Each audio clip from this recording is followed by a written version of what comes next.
감사합니다. 오늘은 출애굽기 26장을 보는데요. 출애굽기 26장 전체가 다 성막을 세우는데 성막이 어떤 모양인지 쭉 설명한 제목입니다. 오늘 이 말씀을 보면서 우리가 교회를 세우고 또 교회 응답을 받아가는 저와 여러분의 여정이 되겠습니다. 지금 계속해서 광야 여정의 성막과 또 거기에 관계된 기구들을 만들라는 말씀이죠. 그 중에 오늘은 성막 자체, 우리가 성전의 건물격 되게 되죠. 어떻게 보면 성전이라고 하면 건물격이 되겠는데 그 성막 자체를 만들게 하는 설명하신 내용입니다. 읽어보면 26장 전체 읽어보면 잘 이렇게 선뜻 그림이 안 떠올라요. 말 읽는 자체도 어렵고요. 그런데 이거를 그림으로 보면서 이렇게 해야 이제 이해가 좀 쉽습니다. 일단은 그림 한번 보십시다. 자, 우리가 추보에도 나와 있는 그림인데요. 우리 성막을 이제 구체적으로 만듭니다. 왼쪽에 이제 그림을 이렇게 보면 성막은요, 우리 길이가 어느 정도냐면 길이가 13.5m, 그리고 넓이가 폭이 4.5m 정도 됩니다. 그러면 이래가지고 높이도 한 4.5m. 이게 이제 직육면체로 이렇게 쭉 이렇게 되어 있습니다. 모양새가 정확하게 어떠냐면 여러분 주사위가 완전 6면 똑같잖아요. 주사위는 그 주사위 6면이 똑같은 그 정육면체라 하잖아요. 요거를 3개를 연결한 것 같습니다. 그러니까 3개를 연결하면 그 중에 3분의 1은 지성소고 그 2개는 성소고 딱 그 모양입니다. 그 모양. 저게 이렇게 딱 만드는데 가장 안쪽에 우리 왼쪽 편 그림 위쪽에 보면 이렇게 나와 있는 그림처럼 가장 안쪽에는 이 널판으로 세웁니다. 널판을 세우는데 이게 나무, 조각목, 아카시아 나무인데요. 그걸 금으로 덮어 씌운, 금으로 딱 덮어 씌운 널판을 여러 개수입니다. 총 48개입니다. 그러니까 이 여러 개수를 널판으로 구조를 세웁니다. 뼈대를 세우는 거예요. 그 널판이 저게 사막이잖아요. 그게 모래 위 땅일 수도 있고 그런데 이게 세운다고 해서 넘어질 수 있잖아요. 각각 밑에는 은받침대가 있습니다. 은받침대가 각 널판 밑에 2상씩. 이거를 땅속에 박고는 그 위에 널판을 끼우는 요철처럼 딱 세우게 만듭니다. 땅에 박아 받침대 위에 딱 세우죠. 이 널판은 왼쪽, 오른쪽 총 20개씩, 그러니까 총 40개가 되겠고요. 저 뒤편은 8개가 됩니다. 뒤편은 8개. 이렇게 됩니다. 두 번째 그림 보십시다. 이 널판은요, 이렇게 세웁니다. 하나하나가 밑에 은받침대 위에 딱 세우면서 그 위에 널판을 세웁니다. 근데 이 널판은 양쪽이요, 이쪽 널판이 아귀가 맞도록, 우리가 보통 이렇게 촉을 이렇게 끼우지 않습니까? 이렇게 딱 끼우듯이 아귀가 맞게 끼울 촉을 딱 만들어 놨습니다. 이게 전체가 다 하나씩 맞물리는 거죠. 맞물려서. 그리고는 이 널판 전체를 연결할 띠나무 끼웁니다.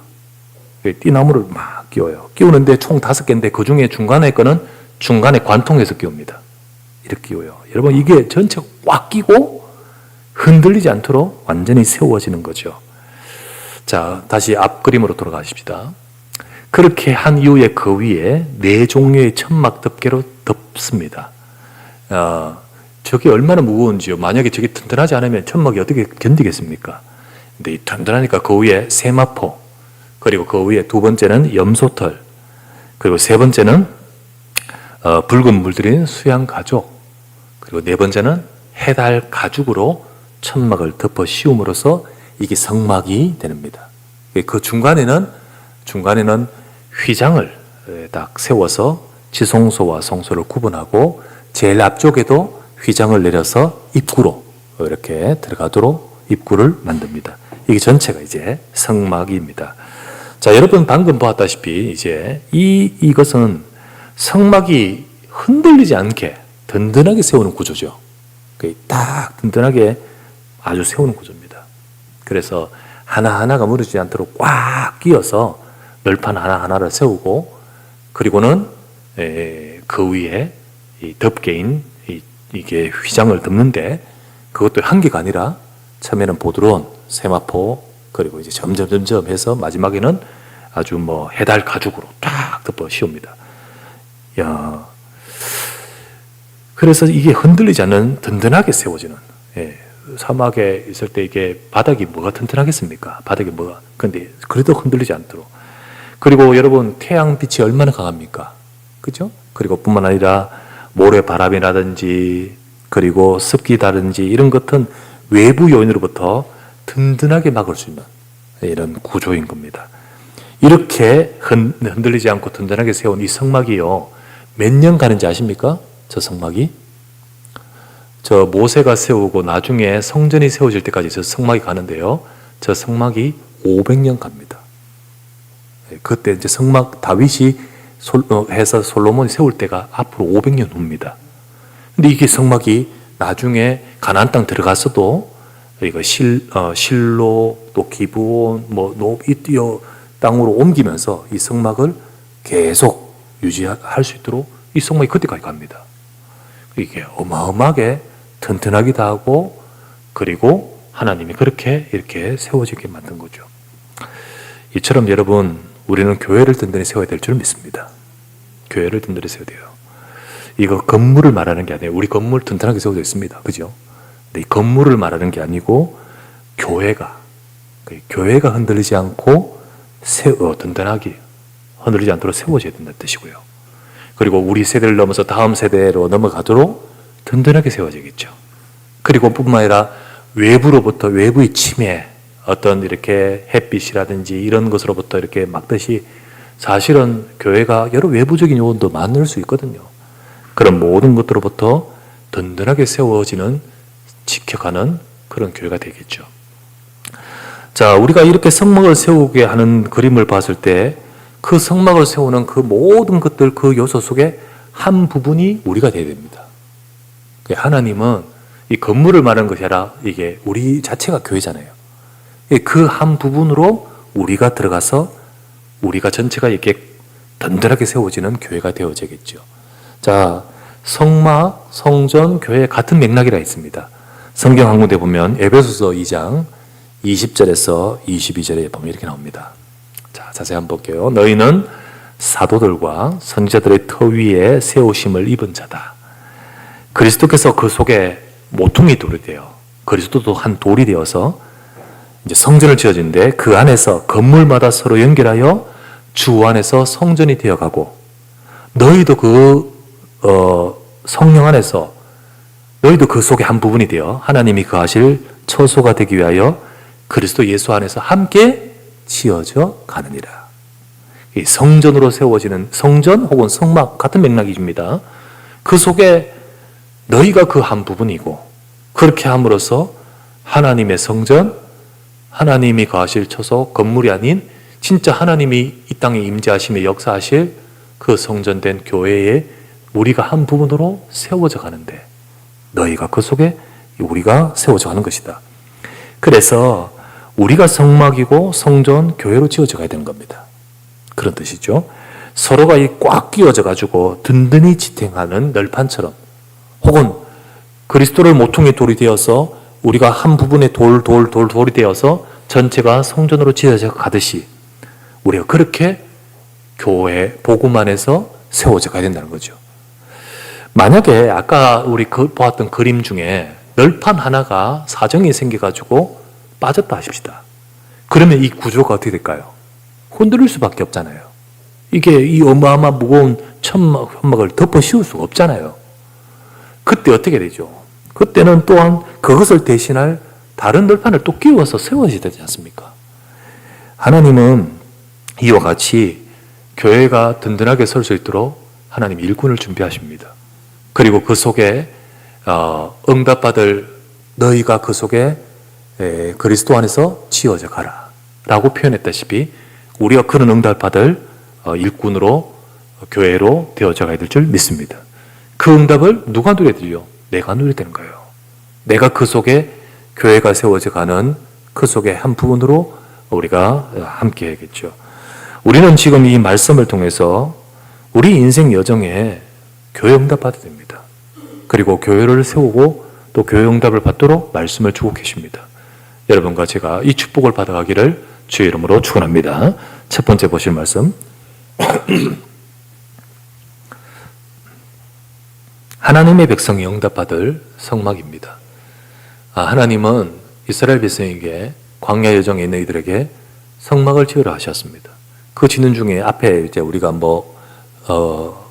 언약궤 보았고, 우리 지난주에 등잔대 이런 등등 이런 거 보면서 지금 성막을 짓도록 하시는 장면입니다. 자, 이스라엘 백성에게 성막은 과연 무엇일까요? 무엇일까요, 과연? 뭔데 그 광야 여정 속에 하나님이 그렇게 그걸 만들라 하실 겁니까? 여러분에게는 교회는 무엇인가요?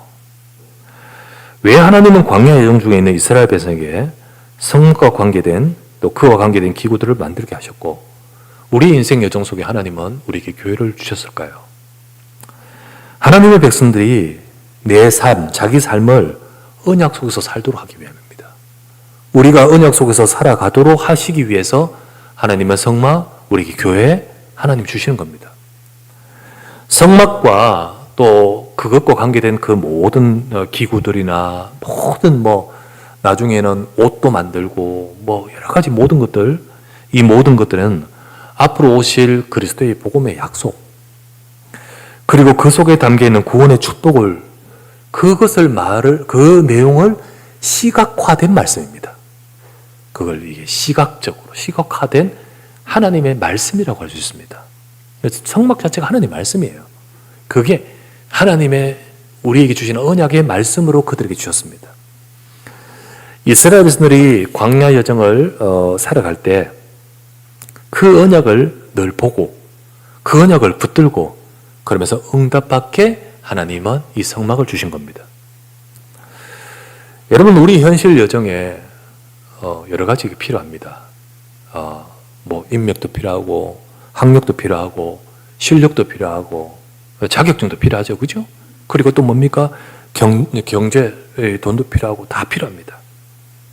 그러나 사람들은 이것만 있으면 되는 줄 알고 이것이 다인 줄 알고 쫓아갑니다. 그게 있으면 광야 여정, 인생 여정 승리한다고 생각합니다. 그러나 여러분, 그렇지 않습니다. 신명기 8장 3절에 이렇게 하나님 말씀합니다. 너희는 그렇지 않아. 떡으로만 사는 게 아니다. 광야길을 걷게 하신 이유가 뭐냐? 너를 낮추시며 너를 추르게 하시며 또도 너도 알지 못하며 네 조상들도 알지 못하던 만나를 네게 먹이신 것은 사람이 떡으로만 사는 것 아니야. 여호와 입에서 나오는 모든 말씀으로 사는 줄을 네가 알게 하려 하심이니라. 하나님은 우리의 이 여정 속에 진짜 하나님이 주시는 것들을 알고 붙들고 그 응답하다 가길 원하십니다. 지난주에도 예수님이 그 말씀하셨습니다. 이 오병이어 떡을 먹이신 이후에 사람들이 막 그것에 감동되어 막 따라온 사람들에게 예수님이 너희가 나를 따른 것은 표적을 본 것이 아니요 먹고 배부른 이거 감동돼서 온 거 아니냐. 그러면서 요한복음 6장 27절에 이렇게 말하죠. 썩을 양식을 위하여 일하지 말고 영생하도록 있는 양식, 떡을 그냥 먹을 떡을 위해 일하지 말고 영생하도록 있는 그 떡, 그걸 위하여 하라. 이 생명의 떡 양식은 인자가 너에게 주리니 인자는 아버지 하나님께서 인치신 자니라.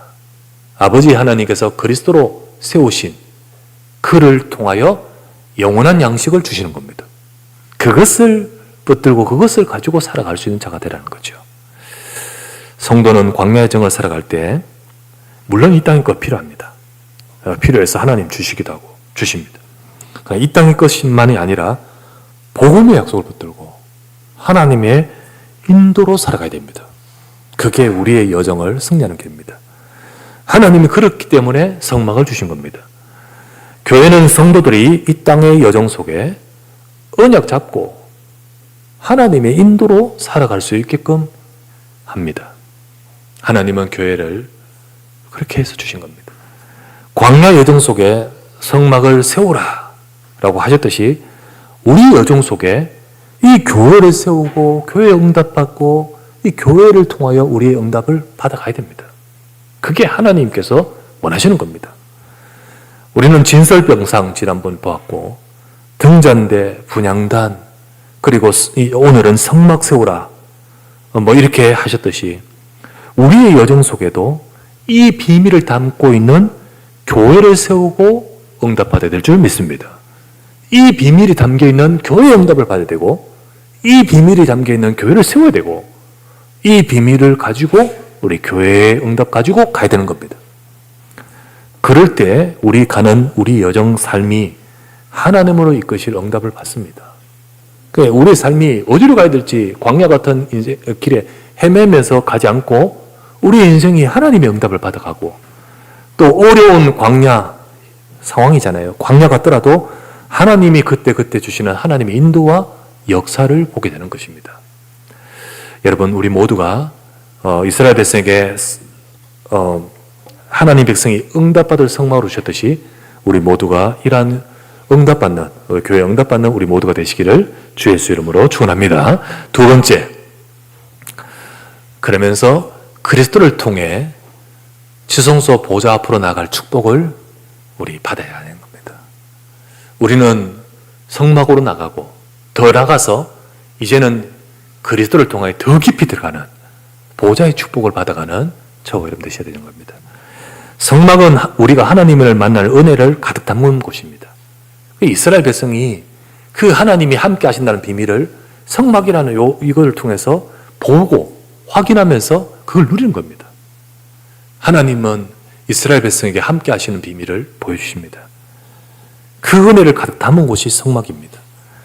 죄인인 인간들은 하나님 만날 수 없잖아요. 하나님이 그들에게 임하실 수 있는 인생이 아니잖아요. 우리 죄인된 모습으로 하나님께 나갈 수 없잖아요. 그래서 하나님은 예수 그리스도 언약으로 우리를 구원하시고 또 그 이후에 우리를 함께 하시려고 성막을 주신 겁니다. 성막 속에 그리스도의 언약이 담겨 있습니다. 성막 속에 하나님을 만나는 축복의 언약이 담겨 있는 겁니다. 성막 이 자체가 이스라엘 백성 속에 임하도록 하나님께서 이스라엘 백성 속에 임하실 수 있도록 주신 그리스도의 언약 자체입니다. 그리스도의 언약이고 그리스도의 언약이며 하나님의 임재입니다. 그래서 이 성막이 참 은혜이고 진짜 하나님의 임재하신 축복을 늘 붙들고 갈 수 있는 중요한 하나님 주신 은혜입니다. 그러나 그렇다 할지라도 하나님은 우리가 함부로 대할 수 있는 존재가 아닙니다. 하나님이 아무리 은혜를 이렇게 주시지만 그렇다고 해서 우리가 하나님을 함부로 할 수는 있는 존재가 아니잖아요. 우리가요, 혹시 이런 사람이 있으면 우리가 너무 이렇게 편하게 하고 이렇게 값없이 주니까 가치 없는 줄 알고 막대하면 그건 굉장히 잘못이죠. 하나님이 우리에게 이걸 대가를 치러서 네가 구원받게 할 수 있는 것이 아니기 때문에 값없이 은혜를 주시고 하시는데, 하나님이 그렇게 값없는 분이네요. 복음이 값없는 건 아니잖아요. 우리가 하나님의 거룩함을 범할 수 없지요. 그래서 하나님은 성소와 지성소의 구별을 두신 겁니다. 구별을 딱 두셨어요. 우리가 성막 안에는요, 중간에 가림막이 있습니다. 이 가림막을 위에 천장이 없잖아요. 그리고 이 위에 묶을 수가 없잖아요. 그래서 기둥으로 세워가지고 고리를 걸어서 휘장을 내립니다. 아까 그림에 보면 딱 그런 식으로 되어 있습니다. 입구도 마찬가지고요. 성막 중간에 이런 가림막이 있는데 성소와 지성소를 나눌 휘장, 그걸 쳐서 구분시킵니다. 그 안에 가장 깊은 곳에 있는 지성소는 지극히 거룩한 장소로 하나님의 임재 자체입니다. 임재 그 자체를 상징하고, 그리고 이 땅에 펼치신 하늘 보호자를 상징해 줍니다. 이 땅에 하나님이 그 공간, 그 깜깜한 거, 그 좁은 그곳에 계신 게 아니죠. 네, 하나님은 영원한 이 모든 하늘을 발등상 삼아서, 보좌 삼아서 앉으신 하나님이신데, 우리를 구원하기에, 우리에게 함께 하시기 위해 우리 그곳으로 임재하신 상징을 보여주는 겁니다. 그러니 그곳으로 우리가 함부로 갈 수 있는 곳이 아니라, 오직 갈 수 있는 것은 죄인된 우리는 오직 앞으로 오실 그리스도의 속죄를 의미하는 피 언약, 양의 피, 짐승의 피를 피 언약으로만 그 속에 들어갈 수 있는 겁니다. 그렇게 하신 거예요. 그래서 대제사장이 1년에 한 번만, 딱 1년에 한 번만 언약의 피를 들고 지성소에 들어가서 이스라엘 백성 전체를 대신해서 들어가는 거죠. 대신해서 들어가서 거기서 이스라엘 백성을 속죄하는 의식을 행합니다. 그게 대제사장이 1년에 한 번 하는 의식입니다. 자, 이렇게 하나님이 주신 이 언약은요, 구약의 약속, 복음은요, 구약에서부터 처음부터 주셨는데 이 내용이나 이 축복은 점진적입니다. 점진적으로 어떻단 말이에요? 구체화됩니다. 점진적으로 확대됩니다. 점진적으로 풍성해집니다. 네, 그렇게 하나님은 계시해 주십니다. 어찌 여러분 예언과 실체가 같을 수 있겠습니까? 예언으로 어린 양을 잡는 그것과 실체로 오신 그리스도가 십자가에 죽는 것과 같을 수 있냐는 거죠. 맥락은 같은 의미지만은 예, 진짜 같을 수는 없는 거지요. 구약에서는 예언입니다. 그 예언이기에 분명히 구원하시는 효력은 완전합니다. 왜냐하면 다른 예언이 아니라 그리스도의 예언이기 때문에 효력은 완전하지만은 그러나 그 누림은 제한적입니다. 옛날에는 아직 오시지 않은 그리스도가 오시지 않았을 때는 하나님께 나가는 누림은 제한적이었습니다. 그래서 지성소로 딱 구분시켜서 들어가지 못하고 그리스도를 상징하는 대제사장만 1년에 그것도 한 번 들어가는 겁니다. 그러나 그리스도가 오셔서 그리스도께서 성취하신 이후에는 그리스도 안에서 진짜로 하나님이 풍성하게 하신 그 축복을 다 담아주시는 겁니다. 제한이 없습니다. 제한적이지 않습니다. 이제는 옛날에는 대제사장이 1년에 한 번 그것도 누가 대신해서 대표해서 들어가듯이 하지만은 이제는 그렇게 하지 않고 실체 대신 주인공 대신 그리스도께서 또 하고 내가 한 번의 영원한 속죄를 이루어버리셨습니다. 한 번의 영원한 속죄를 이루어버리셨습니다. 그런 순간에 우리에게 길을 완전히 열어버리신 겁니다. 자, 히브리서 10장 19에서 20절에 이렇게 나오죠. 그러므로 형제들아, 예수님께서 십자가에서 다 끊으셨기 때문에 그러므로 형제들아, 우리가 예수의 피를 힘입어 성소에 들어갈 담력을 얻었나니 그 길은 우리를 위하여 휘장 가운데로 열어놓으신 새로운 살 길이요 휘장은 곧 그의 육체니라. 예수님이 십자가에 못 박히시는 그 순간에 성전에 있는 휘장, 그게 위에서부터 아래로 찢어져 버립니다. 확. 하나님은 확 찢어져 버렸습니다. 그리고는 길을 여셨다는 겁니다. 의미가. 과거에 지금까지 막혀있던 모든 것들을 이제는 그리스도로 말미암아 열어서서 그 보좌 앞으로 우리 인생이 나갈 수 있는 길을 그리스도께서 여셨다는 겁니다. 그러니 우리는 어떻게 해야 될까요? 그 축복 누려야 되죠. 히브리서 4장 16절 말씀이에요. 그러므로 우리는 긍휼하심을 받고 때를 따라 돕는 은혜를 얻기 위하여 은혜의 보좌 앞에 담대히 나아갈 것이니라. 우리는 은혜의 보좌 앞에, 우리는 그리스도 예수께서, 대제사장이신 그리스도께서 모든 것을 열어놓으셨기 때문에 우리는 그 이름으로 은혜의 보좌 앞에 담대히 나갈 것이니라. 예수 그리스도께서 오시고 이루심으로 우리는 모든 축복을 받은 자입니다. 우리는 그리스도 안에서 모든 축복을 받은 자예요. 그래서 구약에서처럼 그때처럼 제한적이지 않고 완전 성취하신 약속입니다. 하나님은 그리스도를 통하여 하나님의 모든 것을 다 주셨고 또 주시기 원하십니다. 우리는 예수 그리스도를 통하여, 우리는 부족하지만 그리스도를 통하여 하나님을 만나고 하나님의 보좌 앞에 나갈 수 있는 자가 되는 겁니다. 또 하나님은 그렇게 여셨습니다. 우리는 그리스도 이름으로 하나님의 모든 것을 구할 수 있다고 하셨습니다. 로마서 8장 32절에 이렇게 나옵니다. 자기 아들을 아끼지 아니하시고 우리 모든 사람을 위하여 내어주신 이가 어찌 그 아들과 함께 모든 것을 우리에게 주시지 아니하시겠느냐. 하나님은 그리스도를 주시기까지 하셨는데 어찌 모든 것을 주지 않겠느냐. 하나님은 그리스도 안에서 우리 인생의 모든 것을 주시기를 원하시고 우리는 그리스도를 통해 하나님의 모든 축복을 받을 자로 주님은 우리를 세우신 줄 믿습니다. 이 축복이 우리에게 와 있어요. 그러니 우리는 염려하지 말고, 우리는 두려워하지 말고, 우리는 하나님 앞에 나가고, 그리고 하나님 앞에 나가서 하나님 앞에 구하면서 그 응답과 그 축복을 누려갈 수 있는 저와 여러분 되셔야 될 줄 믿습니다. 찬송가에 이런 찬송이 있습니다. 364장에 보면 그 찬송가는 내 기도하는 그 시간, 내 기도하는 그 시간, 그때가 가장 즐겁다. 이런 찬양이죠. 그 가사 중에 내 기도하는 그 시간, 그때가 가장 귀하다. 2절에 이런 구절이 나옵니다. 저 광야 같은 세상을 끝없이 방황하면서 위태한 길로 나갈 때 주께서 나를 이끌어 그 보좌 앞에 나아가 큰 은혜 받게 하시네. 우리가 기도할 때 광야 같은 우리의 길을 걸어가지만은 우리가 보좌 앞에 나가는 성막의 축복을 이스라엘 백성이 받듯이 이제는 그들처럼 제한이 아닙니다.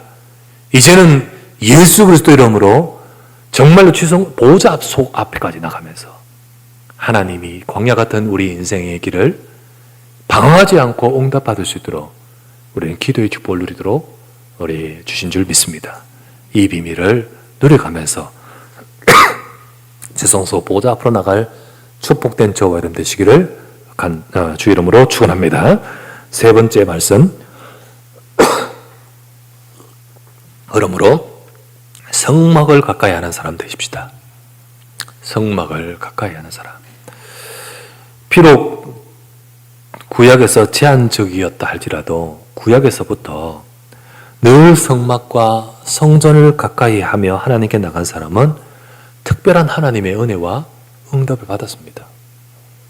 그들이 참 하나님 앞에 나가며 비록 구약에는 아직 그리스도 오시지 않기 때문에 지성소까지 막 들어가고 이러지는 못하지요. 그러나 늘 성막과 그 회막에 나가서 하나님 앞에 가까이 했던 사람들에게는 하나님 특별한 은혜를 주시고 그들은 특별한 은혜와 응답 속에서 살았습니다. 그들의 삶은 다른 사람들이 모르는 하나님이 함께 하심과 또 능력이 맺고 하나님이 역사하셨습니다. 그들 중에 예를 든다면 사무엘이 있습니다. 사무엘상 3장 3절에 보면 엘리는요 자기 처소에 누웠어요. 제사장인데. 근데 사무엘은 어디에 누웠습니까? 하나님의 등불은 꺼지지 아니하였으며 사무엘은 하나님의 궤에 있는 여호와의 전안에 누웠더니, 이때가 성막입니다. 성막이 있을 때입니다. 하나님의 등불, 그 등잔대입니다. 등잔대.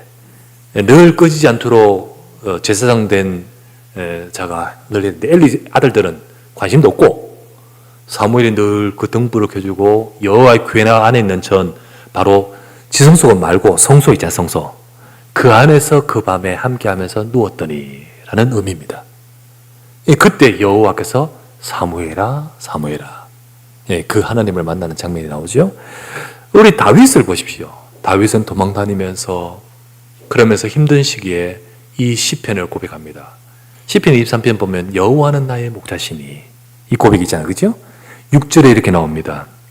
뭐라고 하죠? 내 평생에 선하심과 인자하심이 반드시 나를 따르리니 내가 여호와의 집에 영원히 살리로다. 여호와의 집은 아직 성전은 안 세워지지만 성막을 말합니다. 비록 도망가 있지만은 그걸 사모하고 있고요. 그 집에 내가 영원히 살게 하옵소서. 이 고백을 하는 거잖아요. 그게 바로 다윗이었습니다. 또 예를 들면요, 다니엘을 보십시오. 다니엘은 포로로 끌려가잖아요. 이 먼 나라로 끌려갔습니다. 바벨론으로. 그때 당시에 이 끌려갔을 때 아직 성전은 세워져 있습니다. 이제 조금 후에 이제 성전도 무너집니다. 이제 포로로 끌려간 이 다니엘은 그 끌려간 그 현장에서 성전은 비록 직접 나갈 수는 없지만 항상 그것을 향하여 바라보면서 기도합니다. 다니엘서 6장 10절 말씀에 다니엘이 이 조서에 왕의 도장이 찍힌 것을 알고도 자기 집에 돌아가서는 윗방에 올라가 예루살렘으로 향한 창문을 열고 전에 하던 대로 하루 3번씩 무릎을 꿇고 기도하며 그의 하나님께 감사하였더라. 이처럼 하나님의 성전, 그 하나님의 성막, 그것 사모하고 가까이 하고 기도한 것. 늘 우리가 같이 오기도 와야겠지만 늘 그 마음을 담고 기도했던 것. 이들이었죠. 초대의 성도들도 마찬가지였습니다. 날마다 이 축복을 누렸습니다. 우리가 알다시피 사도행전 2장 42절에 사도의 가르침을 받고 서로 교제하고 떡을 떼고 기도하기를 힘썼던 그 초대교회 성도들이 사도행전 2장 46절 날마다 마음을 같이하여 성전에 모이기를 힘쓰고 집에서 떡을 떼며 기쁨과 순전한 마음으로 음식을 먹고 자기의 삶이 있지만은 성전에 모이기를 힘쓰고 사도의 가르침 받아 주셨던 그 말씀을 가지고 날마다 자기의 삶에 이 축복을 누려갔던 초대교회 성도들이었습니다. 바로 이와 같이 이들이 이와 같은 응답을 쭉 받아갔던 그들을 통하여 하나님은 사무엘 시대에 사무엘을 통하여 미스바 운동, 하나님은 다윗을 통하여 하나님은 어마어마한 하나님 나라의 왕국을 세워가게 하시고 저 포로로 끌려가는 나라가 무너질 때 하나님은 그들을 통하여 진짜 새로운 이 세일을 시작하도록 다니엘을 하나님이 응답받게 만드셨고 초대교회 이들을 통하여 하나님은 세상 살리도록 하나님이 역사하시잖아요. 여러분 우리도 이 같은 응답을 받아야 될 줄 믿습니다. 여러분과 제 삶에 우리의 삶에 하나님은 이 성막을 가까이 성전을 가까이 하고 그 축복을 누려갔던 이들처럼 우리도 교회의 축복과 응답을 받아가는 저가 여러분 되겠죠. 하나님은 우리의 광야 같은 삶을 절대 모르시지 않습니다. 이스라엘 백성의 광야의 삶 모르시지 않아요. 분명히 하나님이 인도하며 세상 사람이 모르는 하나님이 함께 하시는 응답으로 도우십니다. 이 축복을 우리가 받고 이 축복을 알고 그렇게 할 때 그 어려운 광야에서도 능히 잘 살 수 있고 능히 승리할 수 있고 능히 행복한 겁니다. 이 축복을 누리도록 주신 것이 광야에서의 성막입니다. 우리 삶에도 교회가 이 응답일 줄 믿습니다. 내 인생에 주어진 이 광야 어차피 지나가야 될 곳이고 하나님이 허락하신 응답받을 현장입니다. 지난번 말했다시피 원망하거나 부정하거나 한다고 해서 이게 없어지는 것 아닙니다. 바뀌지 않습니다. 안 바뀝니다. 그러나 내가 응답받으면 바뀝니다. 우리가 응답받으면 하나님은 그 광야 여정이 바뀌어갑니다. 이스라엘 백성의 여정에 응답받도록 그렇게 네가 응답받도록 주신 성막처럼 우리도 교회 응답받고 그리고 하나님의 함께를 누린다면 내게 주신 광야는 하나님이 역사하시는 행복한 현장이 되어갈 줄 믿습니다. 오히려 하나님의 역사를 체험하는 시간이 되는 겁니다. 오히려 하나님의 역사를 체험하는 기도 제목이 되는 것입니다. 그러니 여러분과 저는 우리는 교회를 세우며 교회의 응답을 받아가시기 바랍니다. 여러분 현장에서 예비하신 응답을 찾고 누려가는 우리 모든 사랑하는 주의 백성 되시기를 주 예수 이름으로 축원합니다. 기도합시다. 우리 광야 여정의 응답인 교회의 성막에 대한 말씀을 받습니다. 하나님 백성이 응답받으라고 주신 성막입니다. 든든하게 세우는 성막이듯이 우리가 그렇게 세워가는 우리가 되게 하옵소서. 우리 교회를 세우고 그 속에 응답받으면서 우리의 인생의 여정이 하나님의 응답을 받아가는 삶이 되게 하옵소서. 우리 그렇게 성막을 가까이 했던 그와 같이 우리의 삶이 성막을 가까이 하며 교회의 축복과 응답을 누리면서 우리의 삶에 하나님의 역사와 응답을 누려가는 우리 모두가 되도록 위해서 간절히 한번 말씀을 잡고 합심하여 한번 기도하십시다. 전능하신 아버지 하나님 앞에 감사를 드립니다. 이 말씀이 우리에게 응답이 되어지고 축복이 되어지고 하나님의 응답을 받아가도록 인도하소서. 이 말씀을 잡고 기도하는 모두에게 주께서 역사하시고 축복해 주시며 하나님의 역사와 능력으로 함께하여 주시옵소서. 이 말씀대로 아버지 하나님 우리의 광야 여정이 하나님의 응답을 받아가는 성막의 응답과 교회 응답 받아가는 우리 모두가 되게 하옵소서. 말씀대로 하나님이 일하시고 역사하시고 축복하시며 교회를 두고 또 아버지 하나님 든든하게 세워가는 교회이듯이 성막이듯이 성전이듯이 우리가 그 응답과 축복을 받도록 인도하여 주시옵소서. 주님 주께서 이루어가시고 역사하시고 축복을 하실 줄 믿습니다. 주여 감사하고 주의 역사로 함께 하소서. 우리 주 예수님 이름으로 기도합니다. 광야 여정의 응답인 성막이듯이 우리의 여정에 교회 응답을 받아가며 하나님 든든하게 세워갈 수 있도록 축복하소서. 그 속에 담고 있어야 될 언약을 담듯이 우리가 하나님의 언약을 정확하게 우리가 누리고 그리고 응답받아갈 수 있도록 주여 보좌 앞으로 나가는 축복으로 역사해 주옵소서. 우리 성도들 순간순간마다 자신들의 여정 속에 우리의 삶이 하나님의 정확한 응답을 받아가도록 성막이 우리에게, 교회가 우리에게 응답이 되게 하옵시고 그 성막에 가까이가 항상 사모하며 말씀 따라 인도받았던 저들처럼 우리도 그 축복을 누려가도록 역사해 주시옵소서. 주 예수 그리스도 이름으로 기도드리옵나이다. 아멘.